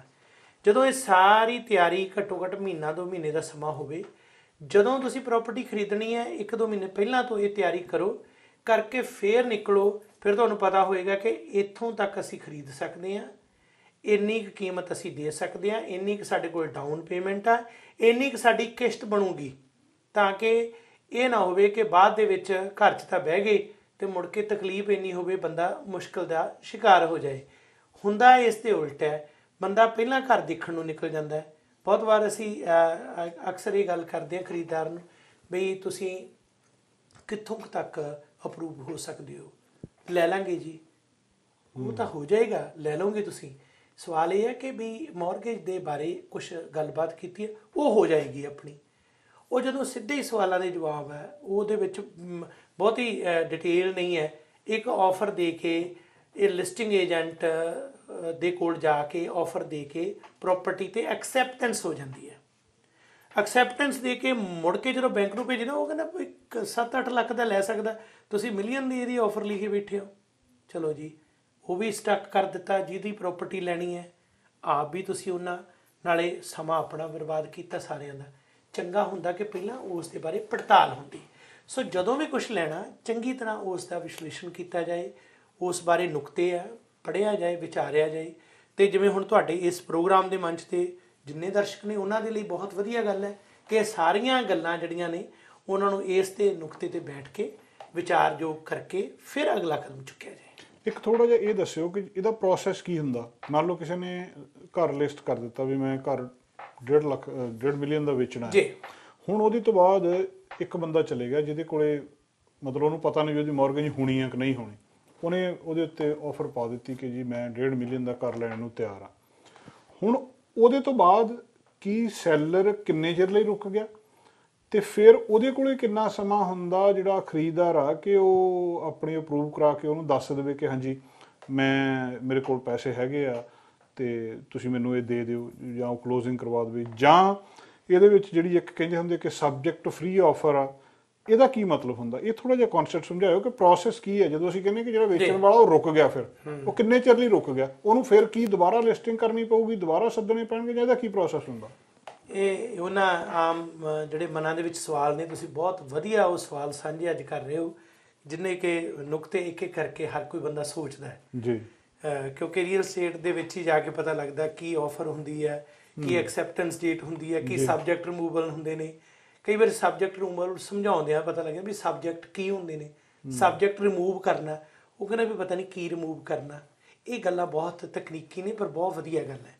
ਸੋ ਇਹ ਹੁੰਦਾ ਕਿ ਇੱਕ ਬੰਦੇ ਨੇ ਆਫਰ ਦੇ ਦਿੱਤੀ ਪ੍ਰਾਪਰਟੀ 'ਤੇ, ਖਰੀਦਦਾਰ ਨੇ ਆਪਣੇ ਏਜੰਟ ਨੂੰ, ਰੀਅਲਟਰ ਨੂੰ ਕਿਹਾ ਕਿ ਤੁਸੀਂ ਆਫਰ ਦੇ ਦਿਓ। ਰੀਅਲਟਰ ਨੇ ਆਫਰ ਪਾ ਦਿੱਤੀ। ਆਫਰ ਦੇ ਦਿੱਤੀ ਮਤਲਬ ਉਹਨੇ ਕਹਿਤਾ ਵੀ ਮੈਂ ਇੰਨੇ ਦਾ ਲੈਣ ਨੂੰ ਤਿਆਰ ਹਾਂ। ਲਿਖ ਕੇ ਇੱਕ ਪੇਪਰ ਤਿਆਰ ਕਰਕੇ ਭੇਜ ਦਿੱਤਾ ਲਿਸਟਿੰਗ ਏਜੰਟ ਕੋਲ, ਜਿਹਨੇ ਲਿਸਟ ਕੀਤਾ, ਸੈਲਿੰਗ ਏਜੰਟ ਨੇ, ਕਿ ਮੇਰੇ ਕਲਾਇੰਟ ਦੇ ਆ ਦਸਤਖਤ ਨੇ, ਤੇਰੇ ਸਾਹਮਣੇ ਭੇਜ ਦਿੱਤਾ। ਉਹ ਫਿਰ ਉੱਥੇ ਜਿਹੜਾ ਵੇਚਣ ਵਾਲਾ, ਉਹਨੇ ਉਹਨੂੰ ਪੁੱਛਣਾ ਤੇਰੇ ਕੋਲ ਹੋਰ ਵੀ ਆਫਰ ਹੈ, ਓਕੇ ਯਾਨੀ ਕਿ ਇਹ ਤੋਂ ਇਲਾਵਾ ਵੀ। ਜੇ ਉਹ ਕਹਿੰਦਾ ਹੋਰ ਵੀ ਹੈ, ਫਿਰ ਉਹ ਪੁੱਛਦਾ ਹੈ ਕਿ ਤੇਰੇ ਕੋਲੇ ਸਬਜੈਕਟ ਫ੍ਰੀ ਵੀ ਹੈ। ਉਹਦਾ ਮਤਲਬ ਕੀ ਹੈ? ਸਬਜੈਕਟ ਦਾ ਮਤਲਬ ਹੁੰਦਾ ਕੰਡੀਸ਼ਨਾਂ, ਸ਼ਰਤਾਂ। ਮੈਂ ਮੌਰਗੇਜ ਲਈ 5 ਦਿਨ ਚਾਹਣਾ ਜੀ, ਮੈਂ ਇਹਦੀ ਇਨਸਪੈਕਸ਼ਨ ਵੀ ਚਾਹਣਾ ਜੀ, ਮੈਂ ਇਹਦਾ ਟਾਈਟਲ ਸਰਚ ਵੀ ਚੈੱਕ ਕਰਾਉਣਾ ਜੀ, ਮੈਂ ਪ੍ਰੋਪਰਟੀ ਡਿਸਕਲੋਜ਼ਰ ਸਟੇਟਮੈਂਟ, ਭਾਵ ਪ੍ਰੋਪਰਟੀ ਦੀ ਸਾਰੀ ਜਿਹੜੀ ਹੈ ਡਿਸਕਲੋਜ਼ਰ ਹੈ, ਕਿਵੇਂ ਇਹਦਾ ਇਨਸੂਲੇਸ਼ਨ ਕਿਵੇਂ ਹੈ, ਪਾਣੀ ਕਿਵੇਂ ਹੈ, ਇਹਦੇ ਛੱਤ ਕਿੰਨੀ ਪੁਰਾਣੀ ਹੈ, ਕੁਛ ਹੋਰ ਤਾਂ ਨਹੀਂ ਇਹਦੇ 'ਚ ਪ੍ਰੀਵੀਅਸ ਗਰੋ ਅਪ ਤਾਂ ਨਹੀਂ, ਭਾਵ ਸੁੱਖਾ ਤਾਂ ਨਹੀਂ ਹੈ, ਬੜਾ ਵੱਡਾ ਕੰਮ, ਇਹ ਖਤਰਨਾਕ ਦੌਰ ਹੁੰਦਾ ਕਈ ਵਾਰੀ, ਉਹ ਪ੍ਰੋਪਰਟੀ ਦੇ ਬਾਰੇ ਪਤਾ ਹੋਣਾ ਚਾਹੀਦਾ। ਡਿਕਲੇਰੇਸ਼ਨ ਉਹਨੂੰ ਕਹਿੰਦੇ ਆ ਵੀ ਆ ਵੀ ਸਾਰੀ ਚਾਹਣਾ, ਸਾਰਾ ਕੁਝ ਚਾਹਣਾ। ਉਹ ਸਾਰੀਆਂ ਗੱਲਾਂ ਕਹਿੰਦਾ ਵੀ ਮੈਨੂੰ 2 ਹਫ਼ਤੇ ਚਾਹੀਦੇ ਨੇ। ਚਲੋ ਸੈਲਰ ਪੁੱਛਦਾ ਤੇਰੇ ਕੋਲ ਹੋਰ ਕੋਈ ਹੈ? ਉਹ ਕਹਿੰਦਾ ਹੋਰ ਤਾਂ ਆਫਰ ਹੈ ਨਹੀਂ। ਤੇ ਫਿਰ ਉਹ ਕਹਿੰਦਾ ਵੀ ਚਲੇ ਇਉਂ ਕਰ ਵੀ ਇਹਨੂੰ ਤਰੀਕ ਕਦੋਂ ਤੱਕ ਖੁੱਲੀ ਆ? ਕਹਿੰਦਾ ਜੀ ਇਹ ਆਫਰ ਖੁੱਲੀ ਆ, ਐਕਸੈਪਟੈਂਸ ਡੇਟ ਲਿਖੀ ਹੁੰਦੀ ਉਹਦੇ ਤੇ, ਵੀ ਜਿਵੇਂ ਅੱਜ ਭਾਵ ਜੁਲਾਈ 25 ਜਾਂ 26 ਨੂੰ ਦਿੱਤਾ ਤੇ 27 ਜਾਂ 28 ਤੱਕ ਖੋਲ ਦਿੱਤੀ 24 ਘੰਟੇ ਲਈ, ਵੀ ਉਦੋਂ ਤੱਕ ਤੂੰ ਮੈਂ ਵਿਚਾਰ ਕਰਦਾ ਤੈਨੂੰ ਮੈਂ ਦੱਸਦਾ, ਜਾਂ ਮੈਂ ਫਿਰ ਕਾਊਂਟਰ ਕਰਦਾ। ਕਾਊਂਟਰ ਭਾਵ 12 ਲੱਖ ਦੀ ਆਫਰ ਦਿੱਤੀ ਹੈ, ਸੈਲਰ 13 ਤੇ ਬੈਠਾ, ਉਹਨੇ 12.5 ਤੇ ਕਾਊਂਟਰ ਕਰਤਾ, ਉਹ ਫਿਰ ਬਾਇਰ ਵਾਲੇ ਕੋਲੇ ਆ ਜਾਣੀ ਹੈ ਵੀ ਮੈਨੂੰ ਚੱਲ 13 ਨਹੀਂ ਤੂੰ 12.5 ਦੇ ਦੇ। ਹਾਂ, ਕੱਟ ਕੇ ਸਾਈਨ ਕਰਕੇ ਭੇਜਤਾ, ਆਫਰ ਖੁੱਲੀ ਹੈ 1 ਦਿਨ ਹੋਰ, 24 ਘੰਟੇ 'ਚ ਤੁਸੀਂ ਖੇਡ ਸਕਦੇ ਹੋ, ਠੀਕ ਹੈ। ਉਹ ਦੁਬਾਰਾ ਫਿਰ ਉਹਨੂੰ ਕਹਿੰਦਾ, ਉਹ ਕਹਿੰਦਾ ਚੱਲ ਇਉਂ ਕਰ ਵੀ 12:15 ਕਰਕੇ ਭੇਜ ਦੇ ਬਾਇਰ ਵੱਲੋਂ। ਫਿਰ ਉਹ ਜਾਂਦੇ ਜਾਂਦੇ ਫਿਰ ਅਜੇ ਤੱਕ ਵੀ ਟਾਈਮ ਹੈ। ਉਹ ਕਹਿੰਦਾ ਵੀ ਮੇਰੇ ਕੋਲੇ ਅਜੇ ਮੇਰਾ ਮਨ ਨਹੀਂ ਬਣ ਰਿਹਾ। ਸੈਲਰ ਕਹਿੰਦਾ ਇਹਨੂੰ 1 ਦਿਨ ਵਧਾ ਦੇ ਐਕਸੈਪਟੈਂਸ ਨੂੰ। ਫਿਰ ਉਹ 28 ਤਰੀਕ ਦੀ ਕੱਟ ਕੇ 29 ਕਰ ਦਿੰਦਾ, ਨਾਲ ਉਹਦੇ 10-20 ਹਜ਼ਾਰ ਦਾ ਹੋਰ ਫਰਕ ਪਾ ਜਾਂਦਾ, ਟਾਈਮ ਖੁੱਲ ਗਿਆ। ਉਹ ਕਹਿੰਦਾ ਵੀ ਜਦੋਂ ਐਕਸੈਪਟ ਹੋਈ ਉਦੋਂ 1 ਹਫ਼ਤਾ ਬਾਅਦ ਮੈਨੂੰ ਸਮਾਂ ਚਾਹੀਦਾ, ਸਾਰੇ ਕੰਮ ਮੈਂ ਕਰਾਉਣੇ ਆ। ਓਕੇ। ਸੋ ਉਹ ਜਦੋਂ ਅਖੀਰ ਨੂੰ 12,40,000 ਤੇ ਡੀਲ ਹੋ ਗਈ, ਆਫਰ ਐਕਸੈਪਟ ਹੋ ਗਈ। ਹੁਣ ਉਹਦੇ ਕੋਲੇ ਸੈਲਰ ਦੇ ਕੋਲ ਹੁਣ ਵੱਜ ਗਿਆ, ਸੈਲਰ ਉਹਨੇ ਰੇਟ ਤੇ ਉਹਨੇ ਸਾਈਨ ਕਰ ਦਿੱਤੇ। ਹੁਣ 1 ਹਫ਼ਤੇ ਲਈ ਉਹ ਕਿਸੇ ਹੋਰ ਨੂੰ ਵੇਚ ਨਹੀਂ ਸਕਦਾ, ਚਾਹੇ 13 ਲੱਖ ਦੀ ਆਫਰ ਆ ਜੇ ਚਾਹੇ 14 ਦੀ ਆ ਜੇ, ਬੈਕਅਪ ਆਫਰ ਲੈ ਸਕਦਾ, ਮਤਲਬ ਮਗਰ ਇੱਕ ਹੋਰ ਖੜਾ ਕਰ ਸਕਦਾ, ਪਰ ਉਹ ਨਹੀਂ।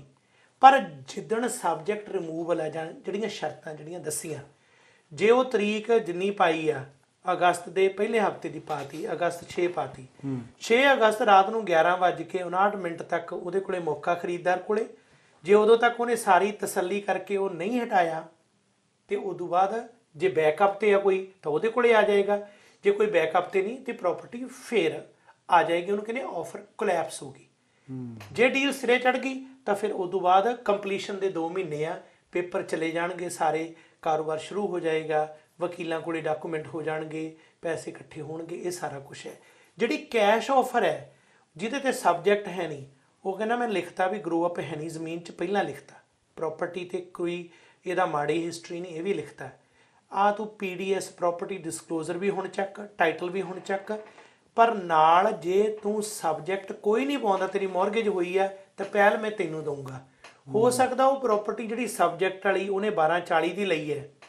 ਜੇਕਰ ਕੈਸ਼ ਆਫਰ, ਕੈਸ਼ ਦਾ ਮਤਲਬ ਇਹ ਨਹੀਂ ਵੀ ਸਾਰੇ ਕੈਸ਼ ਹੀ ਦੇ ਦੇਣੇ ਆ, ਉਹ ਇੱਕ ਹੁੰਦਾ ਵੀ ਡਰਾਫਟ ਡਿਪੋਜ਼ਿਟ ਜਿਹਨੂੰ ਕਹਿੰਦੇ ਬਿਆਨਾ ਪੇਸ਼ਗੀ ਜਿਹੜੀ ਨਹੀਂ ਹੈ, ਵੀ ਉਹਦੇ ਨਾਲ ਜੋ ਕਿ 5% ਹੁੰਦਾ, ਕਿ ਵੀ ਘੱਟ ਵੀ ਦੇ ਦਿੱਤਾ ਜਾਂਦਾ, 40,000 ਲਾ ਲਓ 50,000। ਸੋ ਉਹ ਦੇ ਕੇ ਸਬਜੈਕਟ ਫ੍ਰੀ ਆਫਰ ਵਾਲੀ ਹੈ ਗੱਲ, ਤੇ ਉਹ 12,40,000 ਵਾਲੀ ਸਬਜੈਕਟ ਦੀ ਲੈਣ ਨੂੰ ਤਿਆਰ ਹੁੰਦਾ, ਪਰ ਫ੍ਰੀ ਵਾਲੀ ਕਈ ਵਾਰੀ 12 ਲੱਖ ਵਾਲੀ ਵੀ ਲੈ ਸਕਦੀ ਹੈ, 12-10 ਦੀ ਵੀ, ਕਿਉਂਕਿ ਬੋਝ ਮੁੱਕਿਆ, ਚਿੰਤਾ ਮੁੱਕੀ, ਆਮ ਕਰਕੇ ਇਸ ਤਰ੍ਹਾਂ ਹੁੰਦਾ ਹੈ।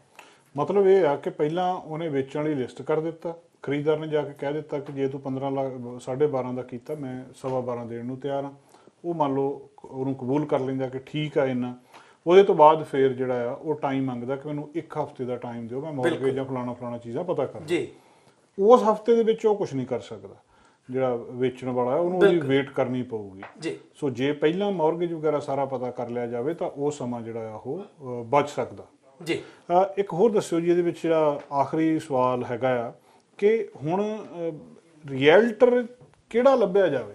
ਮਤਲਬ ਸਾਰੇ ਰੀਅਲਟਰ ਆ, ਸਾਰਿਆਂ ਦੇ ਬੋਰਡ ਅਸੀਂ ਦੇਖਦੇ ਹਾਂ, ਕਈ ਵਾਰੀ ਕੋਈ ਰਿਸ਼ਤੇਦਾਰ ਵੀ ਹੁੰਦਾ, ਦੋਸਤ ਮਿੱਤਰ ਵੀ ਹੁੰਦਾ।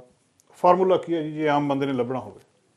ਬਿਲਕੁਲ ਉਹੀ ਜੀ ਹੈ, ਜਦੋਂ ਕੋਈ ਮਸ਼ਹੂਰੀ ਕਰਨੀ ਹੋਵੇ ਉਹ ਕਹਿੰਦੇ ਚੈਨਲ ਕਿਹੜਾ ਲੱਭਿਆ ਜਾਏ ਅਸੀਂ ਕਹਿੰਦੇ ਵੀ ਚੈਨਲ ਪੰਜਾਬੀ ਲੱਭਿਆ ਜਾਏ। ਇਸੇ ਤਰ੍ਹਾਂ ਹੀ ਰੈਲਟਰ ਹੁੰਦਾ, ਰੈਲਟਰ ਦਾ ਵੀ ਉਹ ਦੇਖਦੇ ਕਿ ਕਿਹੜੇ ਰੈਲਟਰ ਨੇ ਕੰਮ ਜਿੰਨਾ ਕੁ ਕੀਤਾ। ਜੇ ਇੱਕ ਨੇ ਬਹੁਤ ਵਧੀਆ ਕੰਮ ਕੀਤਾ, ਜੇ ਉਹਨੇ ਘਰ ਕਾਫੀ ਸੇਲ ਕੀਤੇ ਨੇ, ਜੇ ਉਹਨੇ ਐਕਟੀਵਿਟੀ ਮਾਰਕੀਟ ਦੇ ਵਿੱਚ ਕਾਫੀ ਦਿਖਾਈ ਹੈ, ਉਸ ਗੱਲ ਨੂੰ ਦੇਖ ਕੇ ਤਜਰਬੇ ਦੇ ਅਨੁਸਾਰ ਉਹਨੂੰ ਪਹਿਲ ਦਿੱਤੀ ਜਾਂਦੀ ਹੈ। ਰੈਲਟਿਵ ਤੇ ਰਿਲੇਟਿਵ ਦੋਨਾਂ 'ਚ ਫਰਕ ਇਹੀ ਹੈ ਕਿ ਰਿਲੇਟਿਵ ਆਪਣੇ ਥਾਂ ਤੇ ਹੈ। ਰਿਲੇਟਿਵ ਦਾ ਮਤਲਬ ਇਹ ਹੈ ਕਿ ਰਿਸ਼ਤੇਦਾਰੀ, ਉਹਦਾ ਕੰਮ ਹੈ ਰਿਸ਼ਤੇਦਾਰੀ ਨਿਭਾਉਣੀ। ਉਹ ਚੰਗਾ ਰਿਸ਼ਤੇਦਾਰ ਉਹ ਹੈ ਜਿਹੜਾ ਰਿਸ਼ਤੇਦਾਰੀ ਵਧੀਆ ਨਿਭਾਉਂਦਾ, ਪਰ ਜ਼ਰੂਰੀ ਨਹੀਂ ਵਧੀਆ ਰਿਸ਼ਤੇਦਾਰ ਵਧੀਆ ਰਿਲੇਟਿਵ ਵੀ ਹੋਵੇ। ਉਹ ਫੀਲਡ ਹੀ ਵੱਖਰਾ ਹੈ। ਉਹ ਕਈ ਵਾਰ ਅਸੀਂ ਕਹਿੰਦੇ ਹਾਂ ਮੈਂ ਮੇਜ਼ਬਾਨ ਹਾਂ ਟੈਲੀਵਿਜ਼ਨ ਦਾ, ਠੀਕ ਆ, ਪਰ ਜ਼ਰੂਰੀ ਨਹੀਂ ਮੈਂ ਸਿਆਸਤਦਾਨ ਵੀ ਹੋਵਾਂ, ਜ਼ਰੂਰੀ ਨਹੀਂ ਮੈਂ ਰਿਲੇਟਿਵ ਵੀ ਹੋਵਾਂ, ਜ਼ਰੂਰੀ ਨਹੀਂ ਕਿਸੇ ਹੋਰ ਫੀਲਡ ਦਾ ਹੋਵਾਂ। ਇਸੇ ਤਰ੍ਹਾਂ ਰਿਸ਼ਤੇਦਾਰੀ ਦੇ ਵਿੱਚ ਸਿਰਫ ਰਿਸ਼ਤੇਦਾਰ ਹੋਣ ਕਰਕੇ ਉਹ ਨਹੀਂ ਹੋਣਾ ਚਾਹੀਦਾ। ਹਾਂ, ਜੇ ਤੁਹਾਡਾ ਰਿਸ਼ਤੇਦਾਰ ਵੀ ਹੈ ਤੇ ਨਾਲ ਉਹ ਸਿਆਣਾ ਰਿਲੇਟਿਵ ਵੀ ਹੈ, ਤਜਰਬੇਕਾਰ ਹੈ, ਫਿਰ ਸੋਨੇ ਤੇ ਸੁਹਾਗਾ। ਨਹੀਂ, ਮੁੜ ਕੇ ਰਿਸ਼ਤੇਦਾਰੀ 'ਚ ਵੀ ਵਿਗਾੜ ਪੈਂਦਾ। ਇਹ ਬਹੁਤ ਚੱਕਰ ਪੈਂਦਾ। ਕਈਆਂ ਨੇ ਰਿਸ਼ਤੇਦਾਰਾਂ ਕੋਲ ਲਿਸਟਿੰਗਾਂ ਕਰਤੀਆਂ, ਬਾਅਦ 'ਚੋਂ ਲਾਂਭੇ ਨੂੰ ਥਾਂ ਹੋ ਜਾਂਦਾ। ਉਹ ਜਿਹੜਾ ਪਹਿਲੀ ਜਿਹੜੀ ਸਕੀਰੀ ਬਣੀ ਹੈ ਉਹ ਵੀ ਟੁੱਟ ਜਾਂਦੀ ਹੈ ਅਤੇ ਮਿਲਦਾ ਵੀ ਕੁਛ ਨਹੀਂ। ਉਹਦੇ ਨਾਲ ਚੰਗਾ ਇਹ ਹੈ ਕਿ ਉਹ ਰਿਲੇਟਿਵ ਲੱਭੋ ਜਿਹੜੇ ਰਿਲੇਟਿਵ 'ਤੇ ਤੁਹਾਡਾ ਵਿਸ਼ਵਾਸ ਹੈ, ਭਰੋਸਾ ਹੈ, ਜਿਹੜਾ ਤੁਹਾਨੂੰ ਪੂਰਾ ਸਹਿਯੋਗ ਦੇ ਸਕੇ, ਜਿਹੜਾ ਤੁਹਾਨੂੰ ਫੋਨ ਆਨਸਰ ਕਰ ਸਕੇ, ਜਿਹੜਾ ਤੁਹਾਡੇ ਨਾਲ ਪੇਸ਼ ਚੰਗੀ ਤਰ੍ਹਾਂ ਆਵੇ। ਹੁਣ ਰਿਲੇਟਿਵ ਤੋਂ ਕਲਾਇੰਟ ਪੁੱਛੇ ਕੋਈ ਗੱਲ ਅਤੇ ਉਹ ਗੱਲ ਨੂੰ ਪੈ ਜੇ, ਅਤੇ ਉਹ ਗੱਲ ਨਹੀਂ। ਸੋ ਇਹ ਸਾਰੀਆਂ ਗੱਲਾਂ ਨੂੰ ਇਕੱਠੀਆਂ ਕਰਕੇ ਫਿਰ ਵਿਚਾਰ ਕਰੋ ਅਤੇ ਉਹ ਚੰਗਾ ਜਿਹੜੀ ਚੋਣ ਕਰੋ, ਕਿਉਂਕਿ ਉਹਨੇ ਤੁਹਾਨੂੰ ਵਧੀਆ ਪ੍ਰੋਪਰਟੀ ਦਵਾ ਦੇਣੀ ਹੈ, ਚੰਗੇ ਰੇਟ 'ਤੇ ਦਵਾ ਦੇਣੀ ਹੈ। ਨਾ ਤਜਰਬੇਕਾਰ ਹੋਊ ਜਾਂ ਜਿਹੜਾ ਬੰਦਾ ਉਸ ਗੱਲ ਦਾ ਅਨੁਭਵ ਪੂਰਾ ਨਹੀਂ ਰੱਖਦਾ, ਅਤੇ ਉੱਥੇ ਉਹ ਹੀ ਜਿਹੜਾ ਹੈ ਅਸਫਲਤਾ ਜਿਹੜੀ ਹੈ ਪੱਲੇ ਪੈਂਦੀ ਹੈ। ਚੰਗੀਆਂ ਪ੍ਰਾਪਰਟੀਆਂ ਹੱਥੋਂ ਇਸ ਕਰਕੇ ਵੀ ਨਿਕਲ ਜਾਂਦੀਆਂ ਕਿਉਂਕਿ ਜਿਹੜਾ ਰੈਲੇਟਰ ਆ ਉਹਨੂੰ ਹਰ ਬਰੀਕੀ ਦੀ ਸਮਝ ਨਹੀਂ ਹੈ, ਅਤੇ ਜਿਨ੍ਹਾਂ ਨੂੰ ਸਮਝ ਹੈ ਉਹ ਫਸੀਆਂ ਹੋਈਆਂ ਡੀਲਸ ਵੀ ਸਿਰੇ ਚਾੜ ਦਿੰਦੇ ਨੇ। ਜੀ, ਡਾਕਟਰ ਗੁਰਿੰਦਰ ਸਿੰਘ ਜੀ, ਬਹੁਤ ਬਹੁਤ ਸ਼ੁਕਰੀਆ। ਤੁਸੀਂ ਬਹੁਤ ਸਾਰੀਆਂ ਸਾਡੇ ਨਾਲ ਗੱਲਾਂ ਸਾਂਝੀਆਂ ਕੀਤੀਆਂ। 2 ਹਫ਼ਤੇ ਬਾਅਦ ਅਸੀਂ ਫਿਰ ਤੁਹਾਡੇ ਨਾਲ ਮਿਲਾਂਗੇ ਰੀਅਲ ਐਸਟੇਟ ਦੇ ਇੱਕ ਹੋਰ ਮੁੱਦੇ ਦੇ ਉੱਤੇ। ਬਹੁਤ ਬਹੁਤ ਮਿਹਰਬਾਨੀ। ਬਹੁਤ ਸ਼ੁਕਰੀਆ ਜਸਕਰਨ ਜੀ, ਤੁਸੀਂ ਬਹੁਤ ਵਧੀਆ ਢੰਗ ਦੇ ਨਾਲ ਸਾਰੇ ਵਿਸ਼ਿਆਂ ਨੂੰ ਸਾਂਝਾ ਕੀਤਾ। ਹਾਰਦਿਕ ਧੰਨਵਾਦ ਅਤੇ ਸਮੂਹ ਦਰਸ਼ਕਾਂ ਦਾ ਹਾਰਦਿਕ ਸ਼ੁਕਰੀਆ ਜੀ। ਦੋਸਤੋ, ਅਸੀਂ ਗੱਲਬਾਤ ਕੀਤੀ ਡਾਕਟਰ ਗੁਰਿੰਦਰ ਸਿੰਘ ਹੋਣਾ ਨਾਲ। ਰੀਅਲ ਐਸਟੇਟ ਦੇ ਵਿੱਚ ਇਹਨਾਂ ਦਾ ਬਹੁਤ ਲੰਬਾ ਚੌੜਾ ਤਜਰਬਾ ਅਤੇ ਫਾਰਮੂਲਾ ਜਿਹੜਾ ਇਹਨਾਂ ਨੇ ਦੱਸਿਆ ਉਹ ਇਹੀ ਹੈ ਕਿ ਜਿਹੜੇ ਬੰਦੇ ਨੇ ਜ਼ਿਆਦਾ ਘਰ ਵੇਚੇ ਆ, ਖਰੀਦੇ ਆ, ਉਹਨਾਂ ਹੀ ਉਹਦੇ ਕੋਲ ਤਜਰਬਾ ਜ਼ਿਆਦਾ ਆ, ਉਹਦੇ ਕੋਲ ਹੀ ਜਾਣਾ ਚਾਹੀਦਾ ਆ। ਅਤੇ ਇਹ ਕੁਛ ਕੁ ਨੁਕਤੇ ਆ ਜਿਹੜੇ ਅਸੀਂ ਆਮ ਲੋਕਾਂ ਨੂੰ ਜਿਨ੍ਹਾਂ ਦਾ ਵਾਹ ਵਾਸਤਾ ਇਹਦੇ ਨਾਲ ਨਹੀਂ ਪੈਂਦਾ, ਉਹਨਾਂ ਨੂੰ ਕਲੀਅਰ ਕਰਨ ਦੀ ਕੋਸ਼ਿਸ਼ ਕਰ ਰਹੇ ਹਾਂ। ਅੱਜ ਦਾ ਪ੍ਰੋਗਰਾਮ ਇੱਥੇ ਸਮਾਪਤ ਕਰਦੇ ਹਾਂ। ਕੱਲ੍ਹ ਫਿਰ ਹਾਜ਼ਰ ਹੋਵਾਂਗੇ। ਸਾਡਾ ਹਰ ਇੱਕ ਪ੍ਰੋਗਰਾਮ ਦੇਖਣ ਤੇ ਸਾਡੇ ਨਾਲ ਜੁੜਨ ਲਈ ਸਬਸਕ੍ਰਾਈਬ ਕਰੋ ਚੈਨਲ ਪੰਜਾਬੀ ਤੇ ਨੋਟੀਫਿਕੇਸ਼ਨ ਲਈ ਬੈਲ ਆਈਕਨ ਵਾਲੇ ਬਟਨ ਤੇ ਕਲਿੱਕ ਕਰੋ।